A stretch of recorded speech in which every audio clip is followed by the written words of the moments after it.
dutekereza impinja zishwe,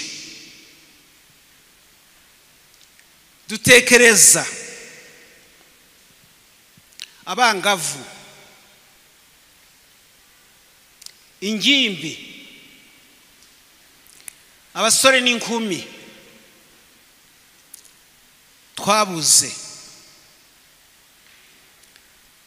abantu bari bakiri bato bafite imishinga myinshi. Kwiringira TV, ubutumwa bwiza kuri benshi, gukizwa kwa benshi. Matayo 24 umurongo wa 14. Reka rero dusabe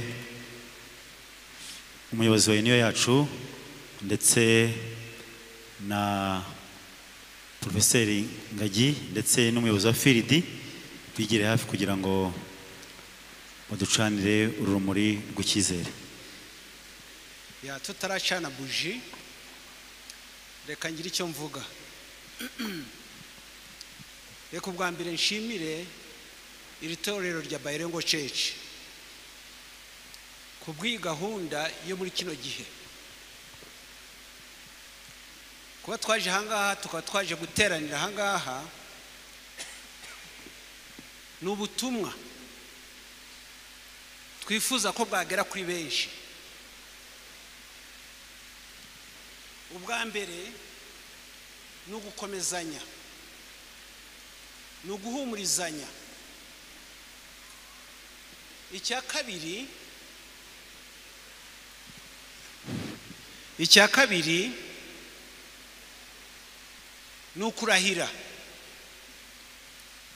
gufata intego. Turi abakristo b'itorero. Icya gatatu ni ukumenya imbaraga z'Imana. Ntibibe ibyo kuza nk'umuhango. Nkaba nakwifuza ko n'amatorero yandi abishoboye yarakwiriye kubikora. Muri iyi minsi 100 kubw'uyu mwaka kuba twateraniye hangaha ni ukugira ngo hagire bamwe bigaya, abandi bafata intego bundi bushya. Kuba rero tugiye gucana dukora iki kimenyetso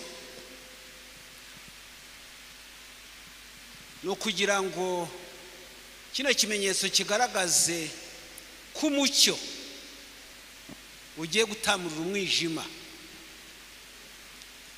Reka rero kibe ikimenyetso ariko kandi bibe mu mitima yacu.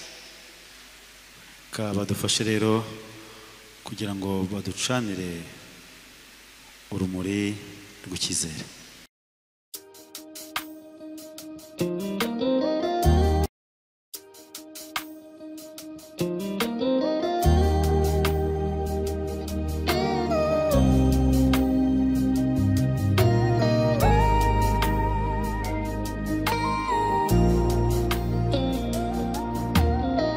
Mu rw'imisozi igihumbi agasozi na gato naciye iryera katabayemo jenoside yakorewe abatutsi.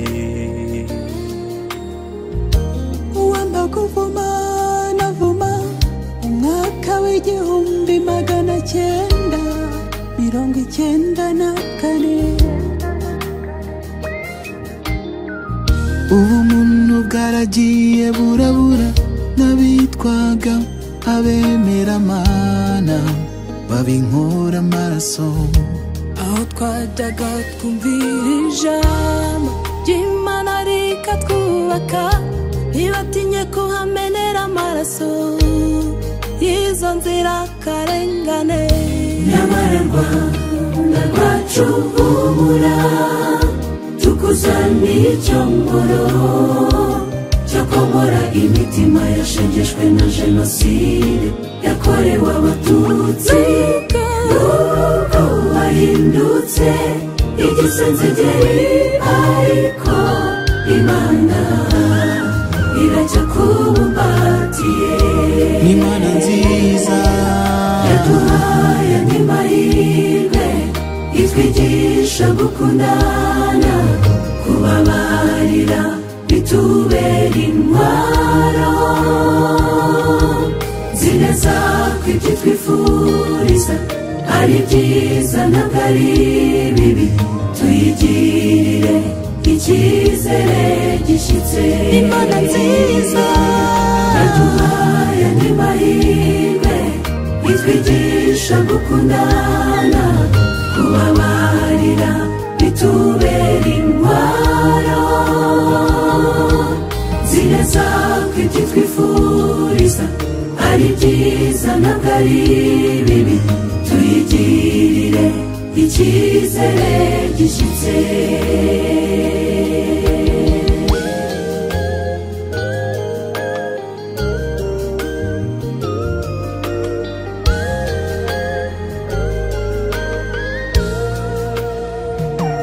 yavuze ko mu bihe bigoranye yihutira gutabara abarengana.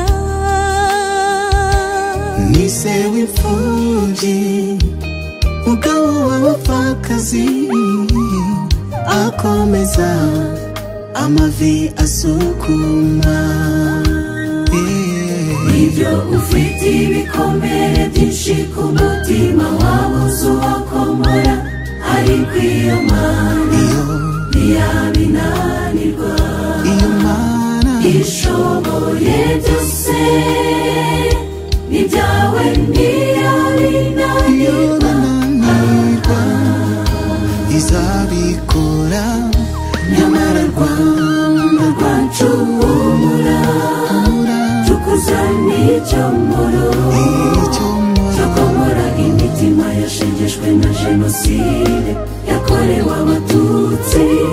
Nubwo wahindutse igisenzegeri, ariko Imana iracyakubumbatiye.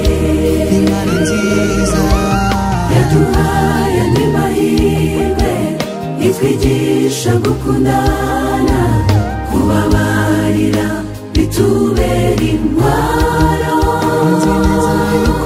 Nzi neza ko ibyo twifuriza ari byiza ntabwo ari bibi, tuyigirire icyizere gishyitse. Imana nziza yaduhaye andi mahirwe, itwigisha gukundana, kubabarira bitubera intwaro. Nzi neza ko ibyo twifuriza ari byiza ntabwo ari bibi, tuyigirire icyizere gishyitse. umwijima warahunze wimukiye umucyo, Akira urumuri rw'icyizere cyo kubaho kandi neza. Amateka mabi akubera isomo ryo kubaka ejo hazaza heza. Ngaho nimukomere, ngaho muhumure, u Rwanda rufite Imana. Akira urumuri rw'icyizere cyo kubaho kandi neza. Amateka mabi akubera isomo ryo kubaka ejo hazaza heza. Ngaho nimukomere, ngaho muhumure, u Rwanda rufite Imana. Ngaho nimukomere, ngaho muhumure, u Rwanda rufite Imana. umwanya tugezemo tugize umwanya wo kumva ijambo rikuru, kandi ijambo ry'umushyitsi mukuru, kandi ijambo ry'umubyeyi wacu Pasitoro Byiringiro Hesironi. Umwanya ni uwanyu. nimukomere. Uyu munsi muri uyu mwaka by'umwihariko Imana yongeye kudushoboza guteranira imbere yayo twibuka ku nshuro ya 31 Jenoside yakorewe Abatutsi mu 1994. Iyo twibuka kandi tuzirikana cyane guhumuriza abarokotse Jenoside yakorewe Abatutsi mu 1994, dutekereza abana bishwe bakiri mu nda z'ababyeyi, dutekereza impinja zishwe ziri mu bituza by'ababyeyi, dutekereza impinja zishwe, dutekereza abangavu, ingimbi, abasore n'inkumi twabuze, abantu bari bakiri bato bafite imishinga myinshi yo kwiteza imbere, abakuze nabo bari mu bihe byiza byo kwishima imigisha Imana yabahaye, ndetse byari ibihe byiza byo gutanga inama no kuyobora abari bakiri batoya. Abo bose twarababuze.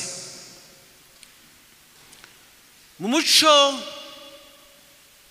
w'Abanyarwanda twashyinguraga abantu mu mva imwe, ariko muri Jenoside yakorewe Abatutsi abantu ntibanashyinguwe, ahubwo bajugunywe mu myobo, abandi ku gasi, abandi mu mazi magari, abandi mu mazi atemba. Hirya no hino mu bihuru, mu mashyamba, n'uyu munsi bikaba bitarakunda ngo bose tubabone babashe gushyingurwa mu cyubahiro. Imyaka 31 irarangiye. Hariya aho ntuye kuko Imihurura natambutse mbona bacukura,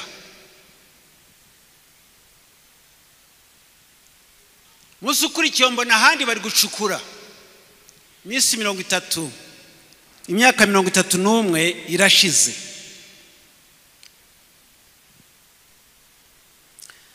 Harabapfuye batwitswe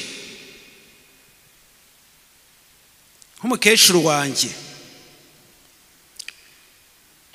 mu bundi buryo bw'indengakamere tutarondora ahangaha. Aho hose harimo no gushinyagurwa. Bamwe bakaba babishe bashizemo n'umwuka, abandi bagakorerwa iyicwa rubozo, bagashinyagurirwa, bagatabwa batarashyira mu mwuka. Hari abo banagaga mu mwobo hejuru y'indi mirambo. Muri icyo gihe abantu bisabiye kwicwa n'amasasu ariko ntibyashobotse. Ababyeyi bamwe basabye abicanyi ko babica ariko ntibyashobotse. Mu by'ukuri igihugu cyacu cyacuze umuborogo. Jenoside yakorewe abatutsi mu cya 1994 ntigira ikintu icyo ari cyo cyose yagereranywa nacyo, dore ko yakozwe n'Abanyarwanda bayikorera abavandimwe b'Abanyarwanda. Nyamara Imana yacu, Imana nziza, yaratabaye. Ngiki gikwiriye kuduteraniza aha ngaha, maze buri muntu wese akabona ko Imana idasinzira.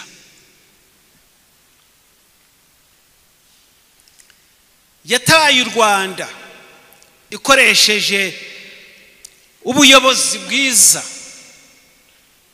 burangajwe imbere na Perezida wa Repubulika Kagame Paul. Ubuyobozi bwacu bwiza kandi ntibwatereye iyo ngiyo. Nibi twahoze twiga, nibi Mukamana yahoze avuga, madamu ufite izina ryiza, Mukamana.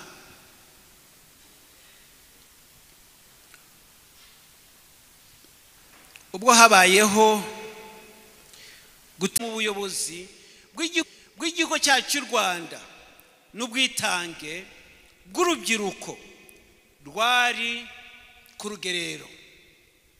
Ibyo tujye tubizirikana igihe turi aha ngaha, two kujya tubifata nk'ibintu bitambutse gusa.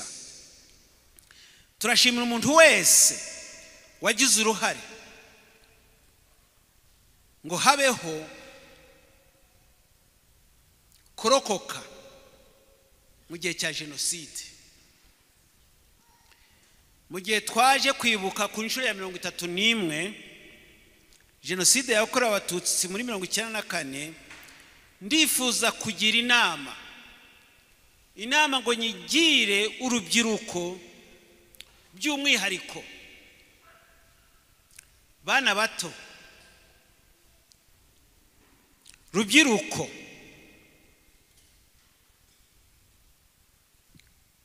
ndabasaba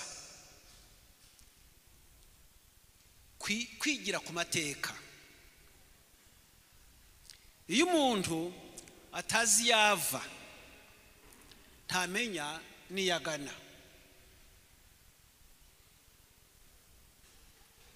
Urubyiruko rukwiriye kubizirikana. Ariko hari n'undi wavuze ngo iyo utazi yujya inzira zose zirasa. Imbere yawe hose uhabona kimwe, niyo hanyerera iyo utazi yuva ugira ngo harumutse. Rubyiruko ruri aha ngaha, bana batoya,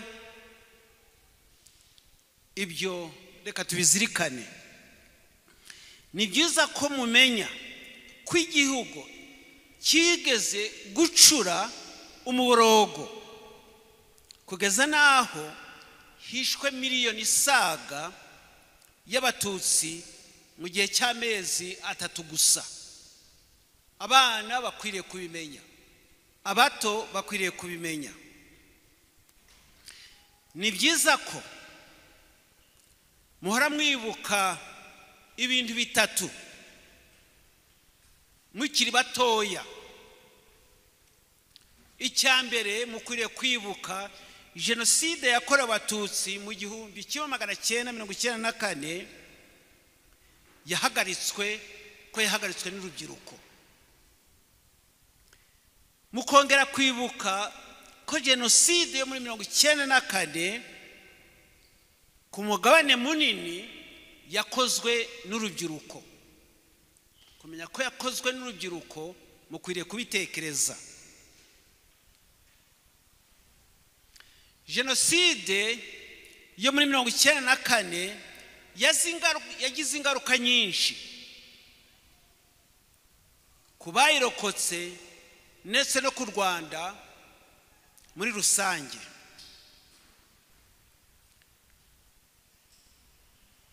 Nahanyu rero gufatanya, mugafatanya n'abakuru,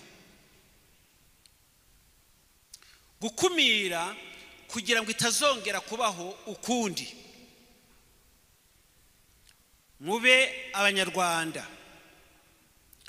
barangamiye ejo heza kandi musabwa kubigiramo uruhare rwuzuye. Bavandimwe, nshuti, twibuke ko guhangana n'ingaruka bihenze cyane. Guhangana n'ingaruka birahenze cyane kandi ntibinagarura abo twabuze. Muri izo ngaruka harimo no kuvuza ibyo madamu yavugaga. Harimo ingaruka z'indwara zidakira. Harimo ingaruka zo kurwara umutwe n'ibindi bitarondorwa. Ntabwo guhangana n'ingaruka ari byo binejeje, sinabyo byoroshye kuruta gukumira. Twigire isomo ku mateka mabi. Amateka mabi twanyuzemo ye kuba ikintu dushobora kwibagirwa, ahubwo bidutera imbaraga yo kuva aho turi naho tugana. Twirinde kwifata ntibindeba. Aya ni amateka yacu, ntabwo ari ay'abandi. Hari uwavuze ngo ingaruka zo guhunga ikibazo kikureba ni nyinshi cyane ugereranije no guhangana nacyo. Reka nongere mbisubiremo. Ingaruka zo guhunga ikibazo kikureba ni nyinshi cyane ugereranije no guhangana nacyo. Mu yandi magambo, ubu ni igihe cyo guhangana n'ingaruka za jenoside yakorewe Abatutsi muri 1994 no gufata ingamba zo gukumira kwitazongera ukundi, aho kubihunga ejo ikongera gukorwa. Ibi bijya gusa no kubona umurwaza ari urembye n'uwo yarwazaga atarakira. Bavandimwe, nta handi twakura imbaraga zishyitse ziduhumuriza byuzuye, kandi nta n'ahandi tubasha gukura imbaraga zihagije zo kudufasha guhangana n'ingaruka za jenoside yakorewe Abatutsi, usibye kwisunga Imana ishobora byose. Muri iyo niho tubona ihumure. Ihumure ritaboneka ahandi hose muri iyi si mbi. Ijambo ry'Imana niryo ryonyine tubonera mu ihumure mu buryo bushyitse. Yo ubwayo yarivugiye iti, Imana iri mu buturo bwayo bwera. Ni se w'imfubyi, ni umucamanza urengera abapfakazi. Ayo magambo tuyasanga muri Zaburi igice 68 umurongo wa 6, ariko no muri Yesaya 49 umurongo wa 11 naho haragira hati, siga imfubyi zawe nzazirera, n'abapfakazi bawe banyizere. Ngaho rero dushimira Imana ko tutashizeho burundu, ko wowe uriho n'uriya akaba ariho. Ibyo tubishimira Imana. Nk'umuyobozi w'itorero rero ndabaragiza Imana. Imana yacu yasezeranye ko izahanagura amarira yose ku maso, kandi yaduhaye isezerano ko nituyumvira tukayiyoboka by'ukuri, umunsi umwe tuzahura n'abacu babandi twabuze. Ndagushishikariza kwegera Imana ufite umutima wizeye. Yarivugiye iti, tutinye kuko ndi kumwe nawe, ntukihebe ko ndi Imana yawe. Nzajya ngukomeza, ni koko nzajya ngutabara, kandi nzajya nkuramiza ukuboko kw'iburyo ariko gukiranuka kwanjye. Muri Yesaya 41 umurongo wa 10. Muri iki gihe twibuka, turangwe n'urukundo, turangwe n'ubworoherane, dukomere kumwe bwacu, duharanira kwiyunga no kwiyubaka. Dukore n'umuhigo ndetse dukore n'indahiro ko jenoside itazongera ukundi. Twibuke kandi ko Yesu we rugero rwacu yabashiye kunesha ikibi, abikesha guhora yisunga imbaraga z'Imana Data wa twese. Natwe tugarukira Imana yacu. Ndahumuriza imitima yose, imitima yibuka bacu bazize jenoside yakorewe Abatutsi. Ndabibutsa rwose ko mu ijuru hari Imana, kandi Imana iganje, ngo turusheho kugubwa neza. Ndasaba ngo Imana yacu nziza ikomeze iteze intambwe u Rwanda n'Abanyarwanda, kandi ndasaba ngo iduhe umugisha uruta iyindi yose wo kuzabana nayo mu bwami bwayo.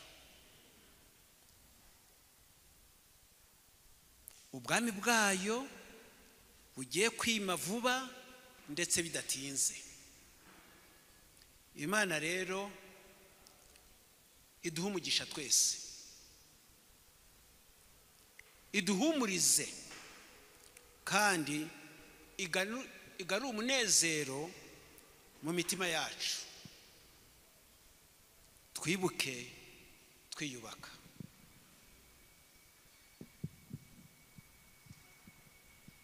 Reka muri kano kanya nsabe pasoro Karasira aze hano maze Umwami Imana ishobora byose, umuremyi wacu kandi mukiza wacu, icyacu nuko dukwiriye guca bugufi imbere yawe. Icyubahiro uragihorana ntidushobora kukikwambura. Turagushimira ko uduhoranira urukundo rutagajuka. Izina ryawe nirishyirwe hejuru. Mu mwanya nk'uyu udasanzwe, mu gihe kidasanzwe muri iki gihugu no mu mitima y'abana bawe, turagusaba Umwami Imana ihoraho ngo urusheho kubana natwe. Turabizi ko utatuba kure, utwigize hafi yawe kuko ariho hari ihumure nyakuri. Nibyo umwanzi umubibyi w'ikibi yaciye igikuba muri iki gihugu. 94 jenoside ikorerwa abatutsi ari nta kindi gisobanuro usibye ko ariko baremwe. Uyu munsi twibuka amateka mabi y'iki gihugu.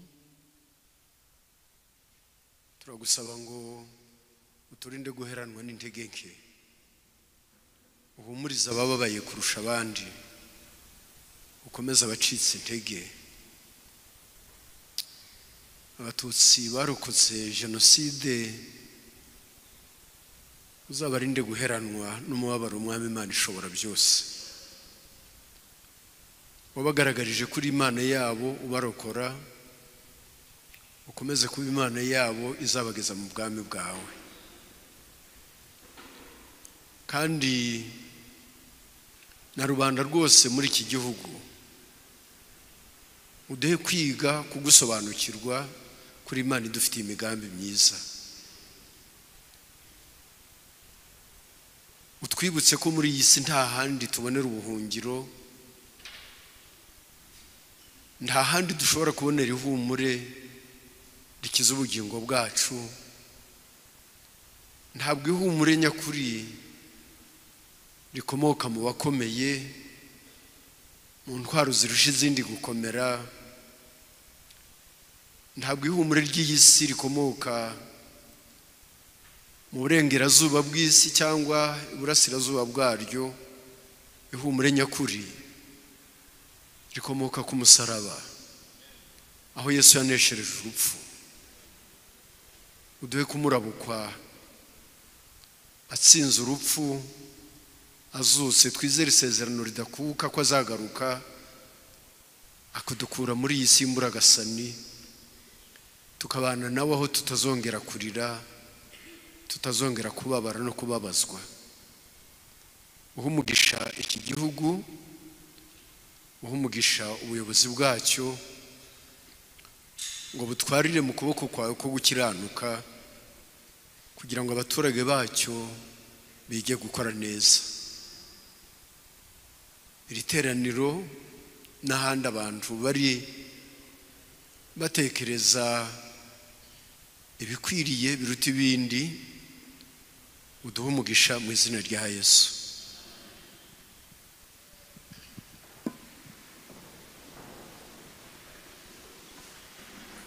Kwiringira TV, ubutumwa bwiza kuri benshi, gukizwa kwa benshi.